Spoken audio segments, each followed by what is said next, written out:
most interesting things about the Rubtsovsk Grants Pass sister city is that it started right as the Soviet Union was breaking up. It began in 1988 with a raft exchange with rafters from all over the world rafting in Siberia on the Katun River. That was an international competition. Project Raft, Russians and Americans for Teamwork, and that was a citizen diplomacy exchange. Cindy Patterson heard about the goal, heard about the council's work, so she was the one who actually initially said, why not make it a Russian Siberian city? And so we pursued that. There used to be the fear of the nuclear attack, where I'm sure it wouldn't have done any good, but kids learned to get under their desks.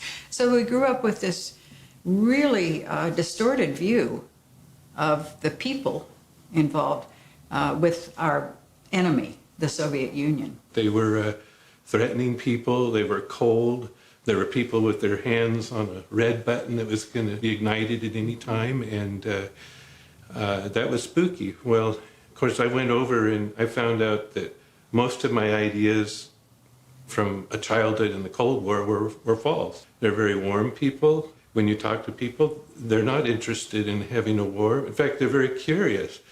At that time, I was living in California and said, California, Disneyland, wow, tell us about it. They were very interested in Americans and emulating what we had. It was very motivating to try and get to know people and get close to them.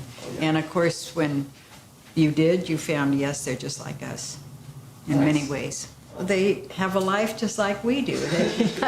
They sharing their food, sharing their houses, and you see the differences in culture and how they raise their kids and how they prepare their meals and all, but it's all to the same end, and they're warm and friendly. We received royal treatment, red carpet treatment, which we weren't prepared for.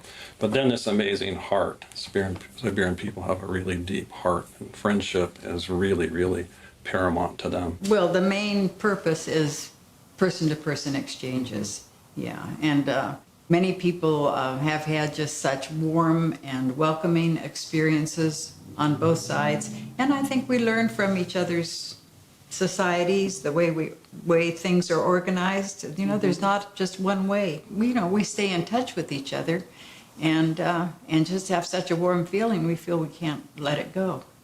Russia during the 90s went through a really, really hard economic time, the collapse of the Soviet Union. One of our former mayors, Gordon Anderson, noted that all these hospitals had very, very little equipment. Particularly, they had no modern computerized monitoring machines and so on. With Asante, they were very generous in their donation. We raised a lot of money from our community and managed to ship it. It took a couple of years, but they finally got it. I meet people here and they ask me about my accent and where I'm from. I say, I'm from Russia, and they say, oh, you know what? I heard about this, I heard about my heritages from Russia and this, and I said, okay, would you like to go and travel to Russia? I actually came to United States, straight to Oregon, Grants Pass, 8 years ago. And the first thing that I learned that we have a sister city. Yeah, we have this event called Russian Winterfest, which we hold every year in the beginning of February. And this is a community event. Everybody from the community can come and celebrate and learn more about Rubtsovsk. And we normally tell about the latest delegation from Grants Pass to Rubtsovsk or from Rubtsovsk to Grants Pass. We have a real Russian feast. And then we have Russian music, sometimes learn a dance, sing a song. And yeah, that's a lot of fun. And when you see a person from another country and he represents the culture for you, you learn a lot. So you see a lot yourself. It's firsthand. It's not like somebody told you, or you have some rumors, or you have like politicians talking about that. It's completely different. The degree to which it can impact your life personally, enrich your life, is really beyond description. So you go in not knowing, you're out on an adventure, but you come back really a changed person. So this need for connection that we have as human beings, but across cultures and country boundaries, is huge. Peace through people, to me, means meeting people, and if you meet someone that's like you and that you have an instant relationship with, then how can you have war?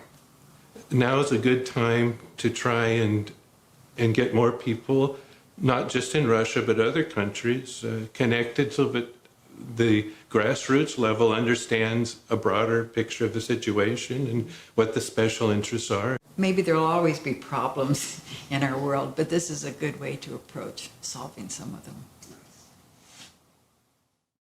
Our society in the United States has allowed itself to be severely divided. And part of that division, unfortunately, has been an us and them. And anyone that's not us is a them.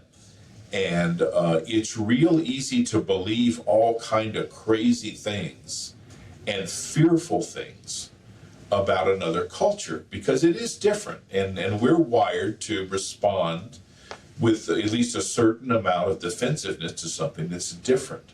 The world is interconnected, and even people who try to sort of build big walls around their countries find that some interaction is absolutely necessary, whether it's trade and economic relationships. They may not want to get involved in military relationships.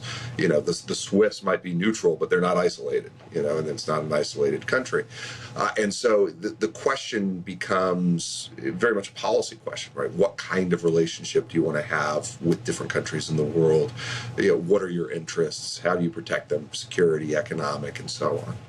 I hope those kind of exchanges always continue, and thank goodness we've had decades of them to fortify the character of the United States, which is that we do make connections with other people in the world. It goes back to Mark Twain saying that, I can paraphrase it, that travel is the end to bigotry and prejudice, and that's pretty much true. When you go and meet someone, you're no longer thinking you want to kill them. You realize, hey, we're 99% the same. You know, there are some little differences, but our interests and our goals and our hopes for the world are pretty closely aligned.